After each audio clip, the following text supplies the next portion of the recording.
So we look at example 3. We need to write a linear function. This is where things change just a tad. But we've done this before. We know a linear function f, all we're doing is taking the y out of our equation, and we are putting f of x in instead. So let's go ahead and remind ourselves what slope-intercept form is. It is y equals mx plus b. And all we have to do for a function is take that y out and put an f of x there. So we have 2 points. And again, we've talked about this before. If 4 is our input, inputs are always our x, right? So we know our 2 points here are 4 and -2 and 8 and 4. So we have 2 points. Let's go ahead and find the slope. Let's make these our 1s, let's make these our 2s. And remember, x, y, x, y. So now we have to find our slope. I'm going to change colors here. There's going to be a lot of work going on here. So we have m equals, we're using that green equation over there.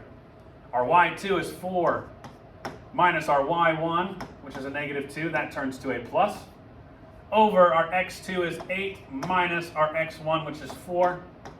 4 plus 2 is 6, over 8 minus 4 is 4. We can reduce that down to 3 over 2. Now remember, all we had to do was just look at this and make our coordinates and find our slope. Now that our slope's found, we can use point slope form again. I'm going to change colors again. And I'm going to erase these.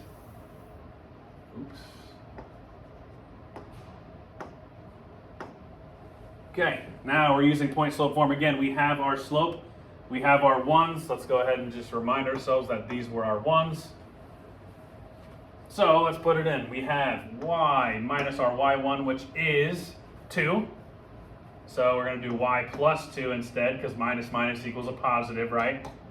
So y plus 2 equals our slope, which is 3 over 2, times x minus our x1, which was 4.